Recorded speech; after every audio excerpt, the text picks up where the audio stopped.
Sensodyne rapid action 60 seconds में आराम देता है। पेशेंट्स वापस आके बताते हैं इट वर्क्स। अस्सलाम वालेकुम, I am doctor Kaneeza Zainab and I am practising dentist in Lahore. जैसा कि आप जानते हैं ओरल हेल्थ वीक है, तो I would like to talk about sensitivity and oral hygiene. As बहुत से पेशेंट्स को सेंसिटिविटी का इशू होता है। ज़्यादातर प्रैक्टिस में हमारे पास जो पेशेंट्स आते हैं उनकी कंप्लेन होती है कि जी ठंडा गर्म बहुत महसूस होता है। तो सेंसिटिविटी होती क्या है? Actually sensitivity is a feeling towards a stimulus. एक डिस्कम्फर्ट और पेन है सेंसिटिविटी, जो स्टिमुलस की वजह से कॉज होती है। अब स्टिमुलस कैन बी अ ठंडा, गर्म और अ मीठा। अब जब स्टिमुलस आपके दांतों को लगता है तो सेंसिटिविटी क्यों होती है? जब आप कुछ खाते हैं, आपके दांतों में वो चीज़ जब फंस जाती है और उसको प्रॉपर हम ब्रश आउट नहीं कर रहे होते, तो इट लीड्स टू सेंसिटिविटी। तो सेंसिटिविटी के बेसिकली बहुत से ट्रिगरिंग फैक्टर्स हैं and sensitivity can be localised and generalised. Localise sensitivity में आपके दांत एक जगह पे सेंसिटिविटी महसूस करता है, जबकि जनरलाइज में आपके ओवरऑल दांतों और जुबों में सेंसिटिविटी महसूस होती है। अब लोकलाइज और जनरलाइज सेंसिटिविटी के ट्रिगरिंग फैक्टर्स या कॉजेस क्या हैं? सबसे major cause is poor oral hygiene. अब पुअर ओरल हाइजीन को किस तरह से इम्प्रूव किया जा सकता है और पुअर ओरल हाइजीन में सेंसिटिविटी क्यों होती है, लेट मी एक्सप्लेन यू।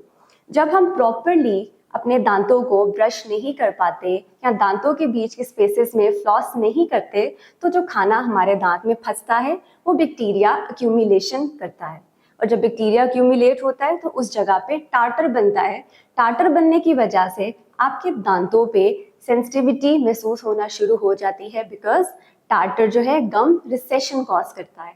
और जब गम रिसेशन होती है, दांतों की जड़ रूट्स एक्सपोज हो जाते हैं, जिसकी वजह से ठंडा गर्म मीठा पेशेंट्स को बहुत ज़्यादा फील होता है। और फीलिंग जो है वो एक शार्प सेंसिटिव पेन होती है, जो कि शॉर्ट पीरियड ऑफ टाइम के लिए लॉन्ग लास्ट करती है। इन सम पेशेंट्स ये फीलिंग लॉन्ग भी होती है, इन सम पेशेंट्स ये फीलिंग शॉर्टर टाइम पीरियड के लिए भी होती है। So the second major cause of the sensitivity is improper brushing technique and use of hard bristle toothbrush.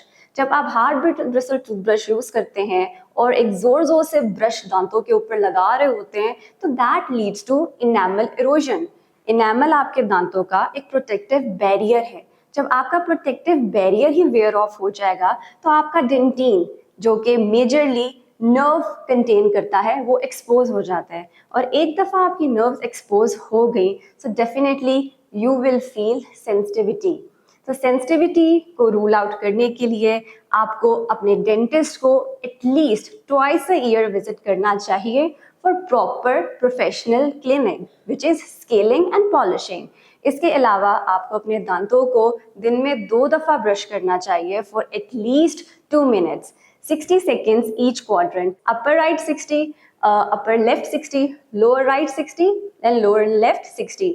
Total brushing time should be 2 minutes. And brush twice a day and don't forget to floss your teeth. इसीलिए मैं अपने patients को Sensodyne rapid action toothpaste recommend करती हूँ, क्योंकि Sensodyne आपके दांतों के ऊपर एक प्रोटेक्टिव बैरियर बनाता है और साथ ही साथ instant fast pain relief करता है. So my recommendation is Sensodyne Rapid Action because it really works.